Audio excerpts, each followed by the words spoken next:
Jori, I want to start a long time ago. When did you first get interested in sports writing? In sports writing, I would say I probably arguably got interested in writing long before I got interested in sports writing.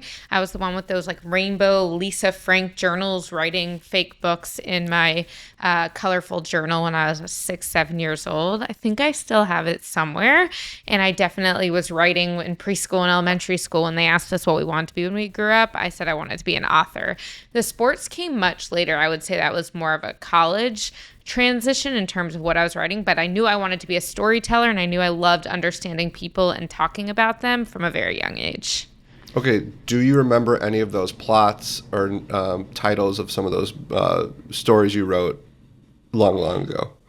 I know that one of them, my family and I were traveling to a bat mitzvah, and then we lost something, we had to find it, and there was a whole situation. I think we also went rock climbing at whatever that warehouse was that had closed but a rock wall at the back. So I know all of that happened, and there was a scene in the parking lot outside that story. So yes, definitely going to be a bestseller one day.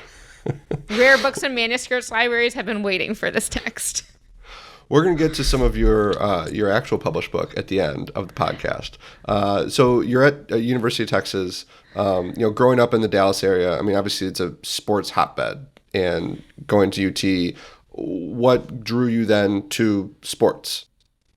Absolutely. I mean, I did love sports growing up. I played them, not well, but played basketball and volleyball in high school and a lot of intramural sports in college. And when I got to UT, I actually found out during orientation before my freshman year that UT had a partnership with Sports Illustrated. And every semester, they sent one student to New York to report for the magazine. And I was like, well, I want to do that. Some people were going to go abroad. I was like, maybe my second semester junior year, while others go abroad, I'll try and get this internship. And I think I kind of structured my college career towards how could I be competitive for the internship, who was the professor in charge, what did they want, what was going to make sure that my application was as competitive as possible by the time I got there. And then when I was joining the Daily Texan, the school newspaper that I worked at for 7 years, it was funny because initially I thought I was going to apply to work in news, and they're like, okay, great, every time news breaks, you'll leave class and you'll go cover it. And I'm like, no, I love school, I can't leave class. That's actually why I'm here. I came to UT for school. And I was like, well, what doesn't happen during class? My sister had worked for the opinions section. I didn't want to do that. I don't like showing up somewhere and opining without understanding the place. I also generally prefer to give people information to make informed decisions rather than giving them my decisions on that information. And so I would say sports was a combination of it was going to help me with the internship, it was interesting and fun, and oh, by the way, they weren't usually happening during class. So that was actually a pretty big factor in why I began working in the sports section. Because you're a big nerd. Yes, was and am, and always will be. And I mean, we all come by it honestly a little bit in this industry. I'll back up a second because I do like to ask my guests about this because you cover football. So much of what we do involves scouting reports and evaluations of players. So what's your evaluation of Jori Epstein, the athlete? Oh, okay. So often Jori Epstein would win the most improved, hardest worker, not really most improved, it's more like hardest worker, best sportsmanship award. Great for vibes, great for ruach. And I would say that, there's definitely a lot of energy, better on defense in basketball than offense. Actually, we'll see my friend's probably not listening to this podcast.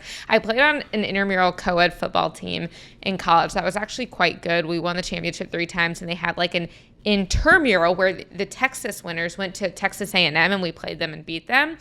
And highlight of the career was the quarterback threw me the ball on the first series of that game, and I got an interception. So definitely lucked into an interception, but more it was kind of my friends, when they got really, really competitive, were like, hey, you could still be on the team, but only as a defensive back. And this was intramural. So that's kind of a good sense of they're like, okay, your basketball defensive skills transfer to offense or transfer to football, but we're not letting you play offense. So I would say the determination and the energy were definitely higher than the talent. I played center for intramural flag football. If you want to talk about it. So, you talk about specializing. You were specializing in defense. I was specializing in snapping the football. Yeah. Someone's got to do it. It was a job. Okay, so you know about the Sports Illustrated internship opportunity. You get it. And it's funny because Northwestern had a similar one. I got to do that when I was a junior in college. What were your responsibilities? Did you go to New York for it? Because there were 3 schools. It was Northwestern, Villanova, and Texas that had this partnership. Yes, I was there spring of 2009 for mine. I didn't know that. Wow. Yes, doing lots of fact checking. So I do like to hear kind of how that internship. I know it evolved. It had different tentacles and whatnot. So what were some of the things that you did there? Yeah, it was super interesting. I always say when I'm talking to younger reporters and they're like, how did you get into this industry? I want to write about this. I want to write about that. And I'm like, look, my first internships, yes, I was lucky that they were in sports, but it was fact checking here and copy editing there and analyzing the traffic patterns at the third place. And I think all of that allowed me to better understand those elements of the production when I became someone who got to tell their own stories. But I would say 2 really defining moments for my Sports Illustrated internship. The first is I got to New York on a Sunday. I was about to move in, start the next day, and I'm watching football, and it happened to be Deflategate that game. So I showed up at Sports Illustrated the day after Deflategate, and Greg Bishop, who many of us in the industry know, love, and respect, ends up going into this whole deep dive about Deflategate and Belichick, and one of my responsibilities that I kind of took on the side during that internship was going up to the Sports Illustrated library, which still existed at that time. It sadly, I don't believe does anymore, and going through all of the media guides of like the 20 years that Bill Belichick had been in the league. I guess it would have been maybe even more than that. I think it was roughly 1991 to 2015, and making a spreadsheet of every single person he worked with every single year, like just copying the staff directories by hand. I mean, I was typing it, but I was the one inputting it manually into a spreadsheet. It was like a 3,000 line spreadsheet, and the whole idea was, okay, if you want to understand something about Bill Belichick, don't go ask his defensive or offensive coordinator if he cheated. You want to find the secretary or the strength guy or the pass game coordinator who was with him 18 years ago and then all of a sudden wasn't, because that person might be willing to talk about him. So the whole idea was just sort of to have every single person and their trajectory relative to Belichick's career in the same spreadsheet. And then it was fun because I'd be like, oh, congrats, that person got married between 1997 and 1998. So excited. Or like, oh, now that person's son is working for the staff. Like I felt like I got to know these people. But I thought that was a fascinating light into just the depths to which great reporters like Greg go to find the right sources for a story. This was not about talking to the person. It was how can you circle them from a very far lens out.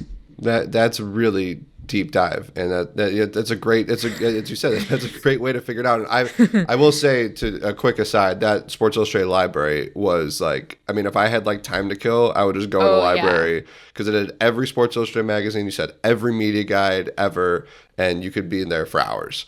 Yes, I was so excited when I got assignments that sent me up from the 30th floor to the 31st floor of the Time and Life building to go up there. So the second thing I would say that was really formative for me was there was a story we were working on, and I'm not going to say the exact athlete because I'd need to get permission before I shared it, but at that time, Sports Illustrated was a weekly magazine coming out every Monday. And so Sunday, we'd often be working hard to make sure everything was ready to go to press. Or sorry, it didn't come out on Monday. It went to press on Monday and would come out later that week. So Sunday, we had a lot of our deadlines. And I was working with a story where I had gone through and fact-checked everything I taught. And fact-checking, as you probably remember, Kevin, at that time, it wasn't just like, oh, look up this stat. It was that, but it was also like, I remember needing to call Bob Baffert, the horse training owner, and say like, hey, did you go bankrupt for these reasons, essentially? Like all of these different things that I really had to go into it. So we had gone through a story. It had been laid out. It had been designed. It had been reported. And it was about a player coming out of the college ranks who was going to be a first-round pick in a draft, and it was mainly through the eyes of the trainer at the school. And the day, and this one we had actually done ahead of time, where the fact-checking was done, it was ready. I got a voicemail the day before the magazine was supposed to go to press for the story that had been written weeks ago and fact-checked probably 10 days prior. And the trainer said, hey, I realized I wasn't supposed to talk to the reporter for the story. Can you please not include my voice in the story? I'm going to get in big trouble. And I was like, first of all, I don't know why this trainer called me because I was the most recent person to talk to him as the fact checker, but I wasn't the reporter. So I was like, okay, I'm going to forward this voicemail to the reporter I was working with at the time. And I assumed the reporter would be like, bummer, like you should have realized that beforehand. It was fair game. It was on the record. And it wasn't incriminating stuff. It was just the fact that he had talked at all. Instead, the reporter, and the entire story was predicated at this point around the player's college workout routine and what he was doing in strength training. The reporter instead says, you know what? I don't want to blow this source. I'd rather have him long term than have the story through the lens of the trainer. I have enough from the player's mom that I'll just completely rewrite the story through the lens of the player's mom. Different topic, same player, but different topic, different sourcing, all of it. And it was the day before they went to press. And to me, that was just so fascinating that the reporter didn't owe the trainer anything. And he wasn't doing anything unethically by rewriting the story, but he was realizing that reporting is a delicate balance of being fair, objective, and honest with your readers, but also if you want to have access and trust, you have to respect sometimes what your sources are asking you to do within the realms of journalistic ethics. Wow. That's, what's interesting too about that fact checking, you mentioned about Baffer and you mentioned this story. I always felt like when I was there, it was because they didn't baby you necessarily at Sports Illustrated. I'm like, you're giving me this phone number, why? Right. And it was fun to call someone and say, I'm calling from Sports Illustrated. That's still, I hope it still holds, but it still definitely held gravitas. I remember they gave me a list. They were doing like I think it was like basketball players and their like net worth. And I had to call all these people and say, hey, we have that so-and-so is worth like, and there was somebody on there that was almost embarrassing how much he was worth. And that person like hung up on me. I didn't want to say it. But what did you learn and how did you get comfortable jumping in like that to have to call some of these people as this fact checker, as a college student and just being a reporter right away? Well, I always tell people that reporting on the NFL to me, yes, you have to figure out enough of the game that you can write about it in confidence and not write things you don't know. But to me, the ability to be comfortable in uncomfortable situations and ask people questions whether or not it feels comfortable is actually way more important and necessary a skill in this business. And so I think calling these people and saying, you know what, I mean, that one I had the benefit and the protection of being behind a phone and at the office and with the protection of Sports Illustrated lawyers, some of whom I was working with on these stories to talk through how to ask these questions.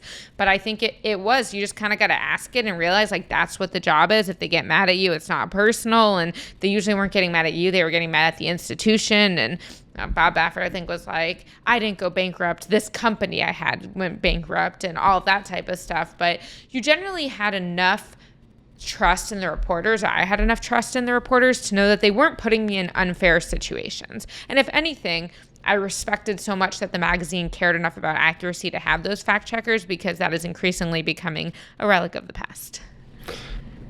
Did they still have town cars you could take home on Sunday nights? Definitely not. Ooh. Or if they had them, I wasn't offered them. When I was there, if you were there late enough, you got to take like a town car would take you back to where you were living. So that was it was like probably like the end days of what was like the glory days of Sports Illustrated. So you do the internship. I want to get, obviously, and I've talked about this in the intro, you are an NFL reporter. Did this time at Sports Illustrated kind of give you a sense that football was something you wanted to be in? Or like when did football come into the picture? Because I'm always fascinated how we all end up kind of specializing. I shouldn't say all of us, but we do kind of end up specializing in a sport. How did football become your sport? Yeah, it's a great question because growing up, I didn't know the rules of football. Even in high school, I didn't know the rules of football. And the few times my dad somewhat tried to explain them to me, if I really asked, I was like, this makes no sense. There's too many people on the field because I just wasn't exposed to it. I went to a Jewish high school where basketball was king. We couldn't play football because we observed the Jewish Sabbath, and high school football was on Friday nights during our Sabbath. So we just didn't play football. And then I went to the University of Texas. Football's obviously massive. And I was like, oh, this is really fun. I'm starting to get the hang of this.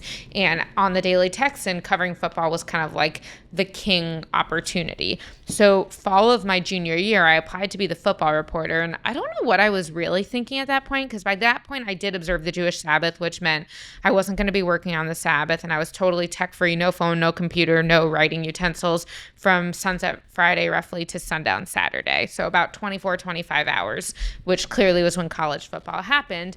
And I got the job, and the editor calls to tell me, and I'm like, wait a minute, like I can't do this job with my religious preferences and lifestyle. And I ended up being like, what do I do? Why did I apply to this? Like it was kind of this turning point for me, both professionally and personally. And I ended up talking to the editor, and I was like, look, what if we give it to the runner-up candidate who did a great job with it, but I'll help with features during the week. So I'll still write about the team. I just won't cover their games that are on Saturdays. I cover like a bowl game on Monday. And to the editor's credit, they gave me permission. We moved forward with that. And so I was around the football team all the time during the week. And I would still sometimes walk over to the games and like watch them, but I was never working the games. And that was really, really interesting. But I think the more I did that, the more I was like, there's so much interest here. There's so many storylines. There's so many people on the team. I think it was my junior year that I did a story on Mikael Thompson, who I believe the Giants drafted that following spring. And he had a few interceptions. And I was asking him and or Charlie Strong, the head coach at the time, what they thought changed. And they're like, oh, well, it turns out like Charlie was going over a play with him in practice and was like, oh, do you see that? Do you see that? And he was like, no. And Charlie's like, what do you mean you don't see it? And he was like, I can't really see it. It's pretty blurry. And they got him checked. And it turns out he needed contact lenses, but no one had ever given him an eye test growing up because he didn't come from, I mean, look, it is a privilege to have some of these healthcare things that I growing up took for granted. So they got him contact lenses and he had like 3 interceptions in the first 5 games or whatever it was. And I'm like, that is such a human story and such a powerful story about some of the socioeconomic trends that we don't realize when we're watching this game are part and parcel to what these guys are experiencing. I want to keep telling those stories. And then when I got back from that Sports Illustrated internship, was a sports editor and really overseeing the football coverage and everything. So I would say that was how I got to the sport.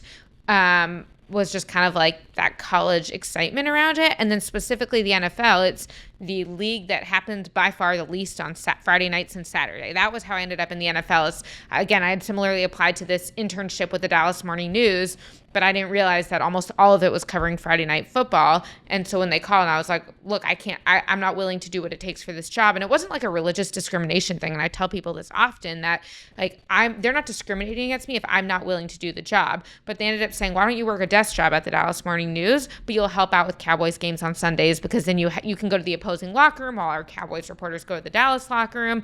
You can just be an extra set of hands, but it's going to be on Sundays. So really I ended up in the NFL because it didn't conflict with the Sabbath observance. It's funny when you talked about not knowing the rules of football, because I was watching you talk to owners about rule changes at the league meetings. It was kind of like your beat for the week. And now you have to know all the rules and everything that goes into them. You mentioned Dallas Morning News. How did you get that job?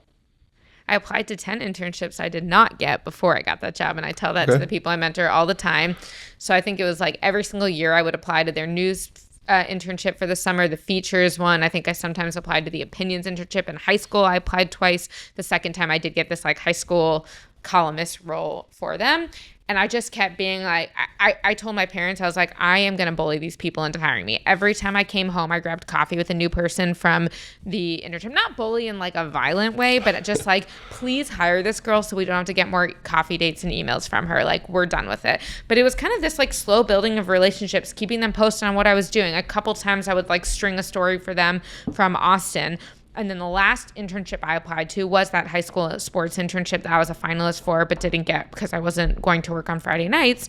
And when they called me, I think it was January of my senior year, because it's always funny when you're a journalist living with finance people in college and they're like, it's September and I know where I'm working next year. And I'm like, cool, cannot relate. And I was lucky that I did get a job before graduation, so I'm not trying to downplay that. But in January, they called me and they're like, look, this isn't going to be a fit for you, this internship. We went with someone else, but stay in touch because we might have something open up. And I'm like, yeah, sure. Like, that's just them being nice. Like, thanks for calling.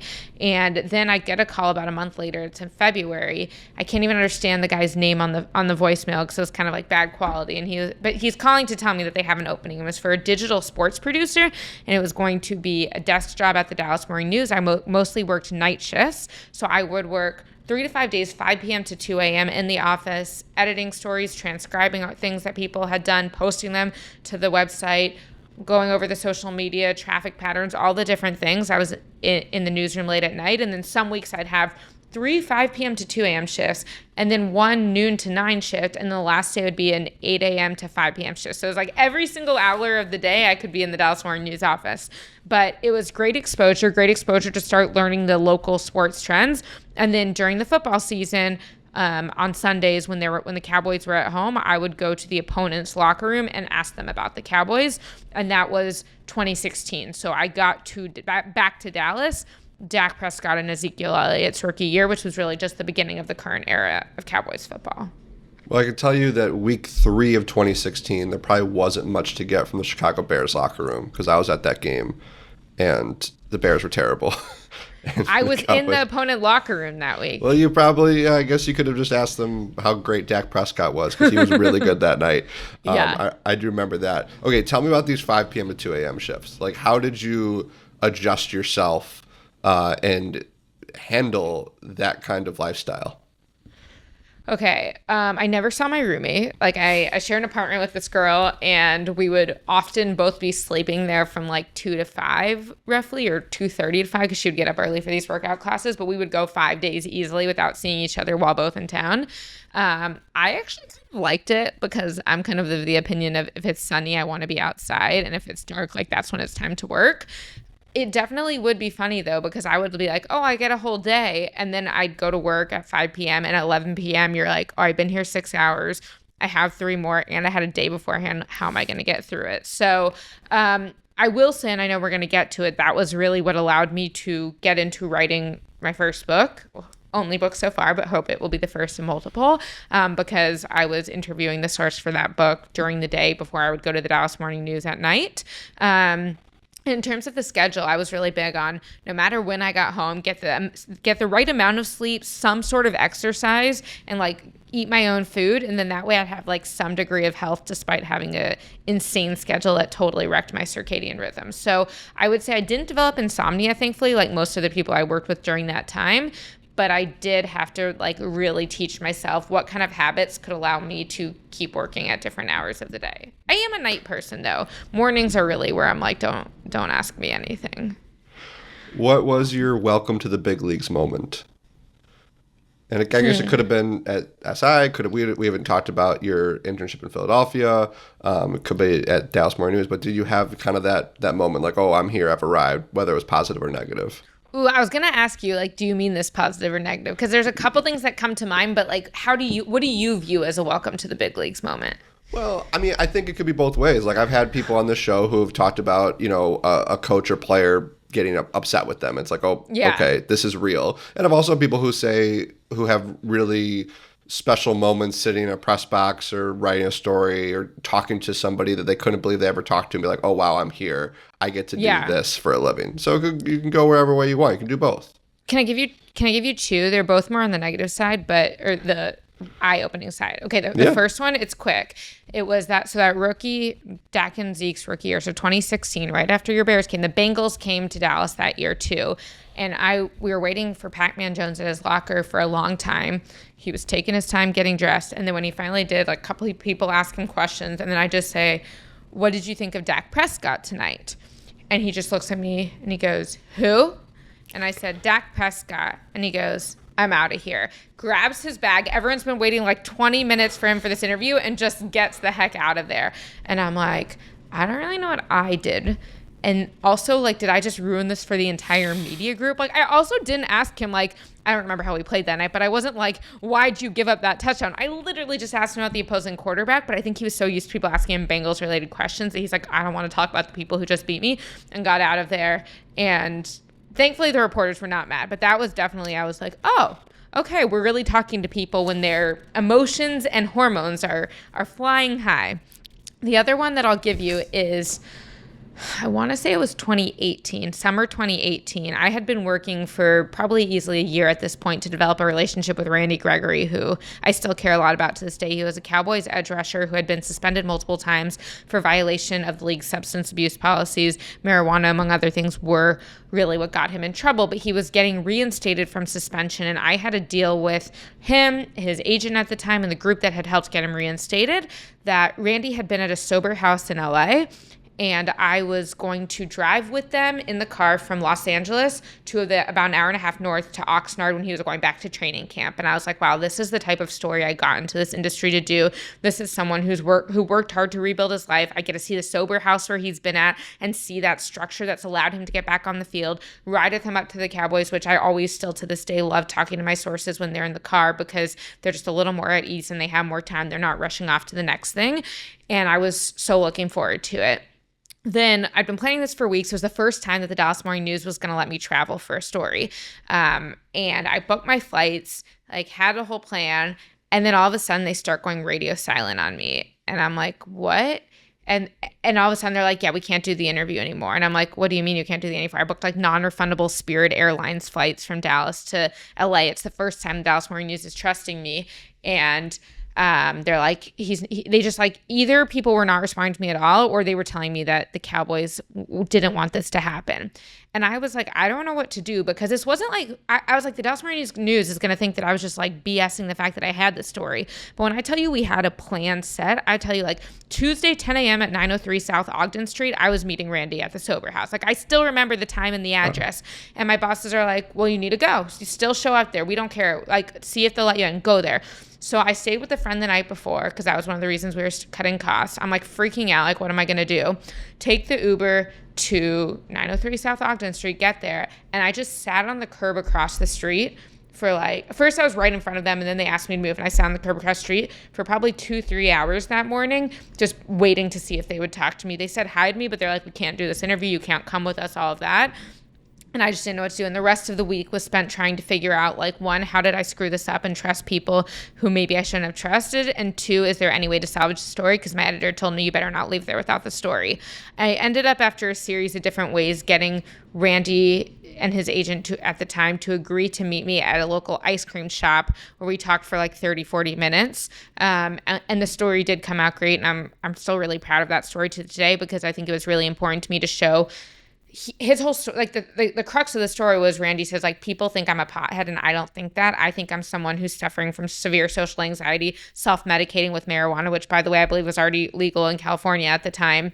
And that's what he was using to treat it. But it was more just like, he's such an intelligent and thoughtful guy that's what I wanted to show versus just like, why can't this guy stop smoking? And so it was just a fascinating reporting experience for so many different reasons, including the fact that I just had to like sit there in that shame across the street with my suitcase with me on the curb, hoping they were going to talk to me. And I was taking notes being like, okay, they take this trash bag out. He's got a size 12 or whatever it was shoes, but they did not give me the interview there.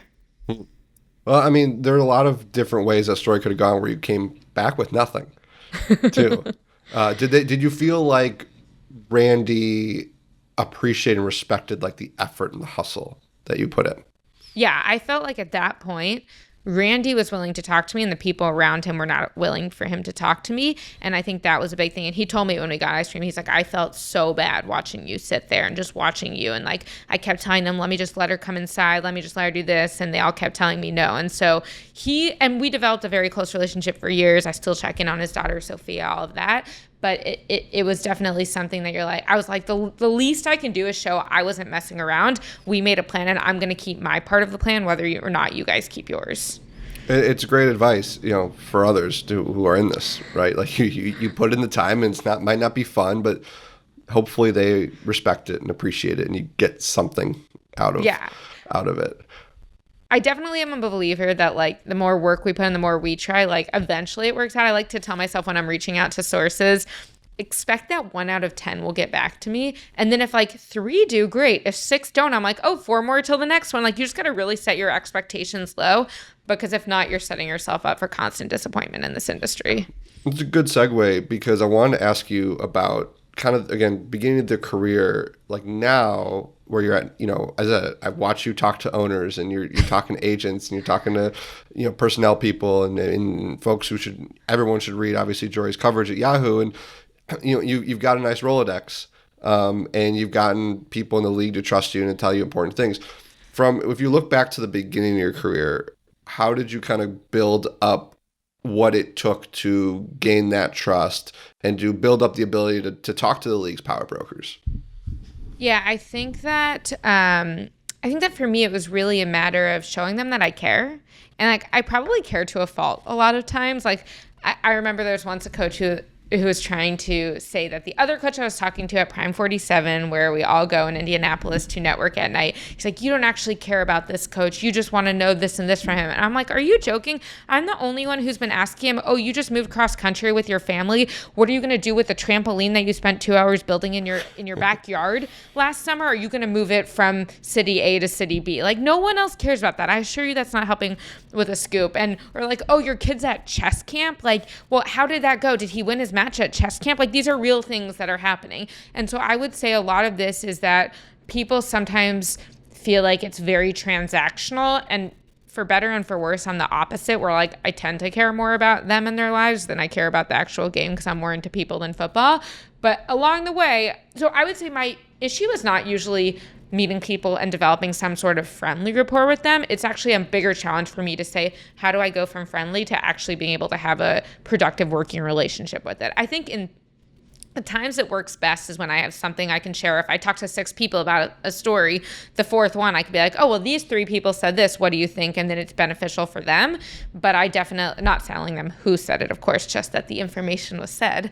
But I do think that a lot of it is just constantly reaching out. I mean, I texted a GM in the last week about, hey, happy birthday. Hope your kid going out to college goes well. Like, these types of things are things I think about. And so just kind of doing those little human things, caring about their birthdays and anniversaries, caring about the thing with their kid. I've got one coach who I've known for a while who I'm like, oh, I know that their wife was coaching the kids' basketball team and they were losing every game, and now I'm like, oh, is softball going better than basketball? I mean, it's like very specific things, and I would say that I'm blessed with a decent memory, and then you pair that with like actually really caring about people, and that does sometimes help with trust. Not always, but sometimes. I do like to tell people that it is important to be human, and I think it's really important to show the people we talk to that we are human as they are, and to respect that there is a human side to this sport and what we're doing, what they're doing. The as we kind of wrap things up, Jori, when you look back at the start, like let's go back to those we'll see. 5 p.m. to 2 a.m. shifts, or even some of the internship stuff you did at SI, what's kind of the through line of Jori 2015, 2016 to 2025, like the things that you still carry with you to help you do your job today? Yeah, I think it would be caring about people. And by that, it doesn't just mean caring about them to try and save the world, which is definitely the ultimate goal for sure. It's also just like caring about their like niche quirk interests. And so I think that for me, I always say, if I'm going to go interview someone, like I'm working on a story on an offensive coordinator in the league right now, my goal by the time I met with that offensive coordinator was to have talked to someone in his life who told me something so niche that he's like, why do you know that about me? And why do you care? Because even people who know that about me should not care. Like, hey, you got the tight ends this book for Christmas, or like, hey, you did this in the group text and why were you sending that? Or there's a quarterback who likes to play the game Block Blast on his phone, and I'm always checking when I see that quarterback of what his high score is. And so I think it's sort of staying true to who I am, which is just like a super nerdy, super people-loving person who wants first and foremost to care about you. And then, by the way, we should probably come up with some sort of football-related story before I leave so that I can keep my job and keep caring about you. And I would say that's something that I thought back at Sports Illustrated when I was tasked with calling Will Shortz, who creates the New York Times crossword puzzles, about him having a ping pong facility in all 50 states. And it's something that I've tried to carry over in the last few weeks, I'd say, when I was working on a story about an offensive coordinator here and a first-round pick there. You've touched on a couple of these, and you mentor young people trying to come in. What is your kind of go-to advice to anybody who's trying to break in? Yeah, I would say probably the biggest thing is that if you want to do the job you want, you first need to do the job you have really, really well. And I think that the two don't need to be mutually exclusive. But I'm not going to be someone who says, oh, this whole generation is entitled. And I'm sure we all have things that we think, but not believing you have the right to anything and just believing you want to go earn it and like outworking everyone is definitely super important. So then finding ways to be creative. And I definitely often talk to people about, again, if you're writing a story on this coach, well, okay, maybe that coach last coached at these 3 places, and kind of like the Bill Belichick spreadsheet. I mean, I really am trying to find the concentric circles that keep going out. and figure out who I can talk to so that by the time I talk to the actual person of the story, if I even talk to them, I know something different. And I think that the more that young reporters understand that, the more they can realize there's always a way to tell the story, even if you don't have the access, especially early in your career, that you might think you want to tell it. I told you we were going to talk about this at the end. I've got it here for those of you watching on YouTube, and you have it behind you. I shouldn't go put that in front of my mic. This is The Upstander, How Surviving the Holocaust Sparked Max Globin's Mission to Dismantle Hate, by you. It's, as you said, your first book. That's how we will refer to it. I want to know how this book came to be. Yeah, it's still wild to me that it came to be at all, but it was a circuitous path that involved, when I was a senior in high school, I went with my class to Poland, to the death camps in Poland from the Holocaust with Max Globin, who was a Holocaust survivor. And we went to the camps where his mother and brother were murdered, where he lost his dad. And really, he was able to bear firsthand witness to us about what the atrocities were when the Nazis murdered 6 million Jews and several million people across different faiths and backgrounds and gender identities. And I think that when I couldn't really reckon with it in high school, but I happened to move, when I moved back from college, the first weekend I was home, I saw Max at synagogue, and he mentioned to me that he had gotten a lot of primary documents related to his testimony. The Nazis, for all of their terrible things that they'd done, they were meticulous record keepers. And so we had everything from the papers each time he was transferred to a new labor or death camp to the social worker papers from when Max got to America. And Max at this point had been lecturing about his testimony and about the importance of combating hate for 30 years, but he hadn't put it all in one chronological place. And he had been lecturing from a much more factual standpoint than an emotional standpoint, which is kind of his defense mechanism, because you can't really constantly be reckoning with what happened during the Holocaust, and it's incomprehensible. And so we really worked, as he would later tell people, to infuse emotion back into his testimony and to try and make it not just here's what happened, but like what can all of we do about it and what should we be taking from this? And Max was fiercely believing that hate is futile, and he didn't hate the Nazis. He said, like, if I hated them, I'd let them win twice, first by taking my family and second by taking the rest of my life. And so kind of this futility of hate, and I talk to friends about this when they're having much more minor issues with friends and family of like whether or not someone deserves the forgiveness, like is it really worth our energy and like the energy in the world to stay mad? And the other thing is just this idea of like, I didn't view Max as superhuman, but deeply human. And how do we find strength and resilience in ourselves when we encounter massive adversity in life based on how deeply human we are, and just tapping into that and like being a real person. And so Max and I spent 5 years on that. Started working on it August 12th, 2016. We first met at his dining room table. Finished a manuscript in 2019, found a publisher in 2020, and thank God we published it in spring of 2021, a year before Max died. So I think it's really important to me now to carry on his legacy and to carry on his messages. And I definitely hope that people reading it can sort of try and understand what we can learn from a really dark chapter in history, and also that just because it was a dark chapter in history, Max didn't want us to feel sad about it. He wanted us to be like, wow, how much more meaningful should we make these moments of joy in life? So I could go on, but it's definitely, I always say, God willing, there will be babies one day. But for now, this book is the baby. And it felt like that spending 5 years on it. And I just care so deeply about his messages and making sure that they are proliferated in a world where divisiveness and polarizing thoughts and trying not to have people around us who think differently has become really popular. I think that there's a lot we can learn from this message. It's a remarkable story, and it's part of your breaking in story too, because as you said, your first job, this is how you spend a lot of your days before those night shifts. So again, that's The Upstander. You guys can go find that and go check out Jori's work at Yahoo. And you can watch her, you can listen to her on podcasts, and you could read her stories about rule changes and remember that there was a time that she didn't know anything about the game of football rules. Jori, thanks so much for joining the podcast and telling us how you broke in. Kevin, great to be on, and I've enjoyed listening to the podcast, so it's a pleasure now to be on it as well.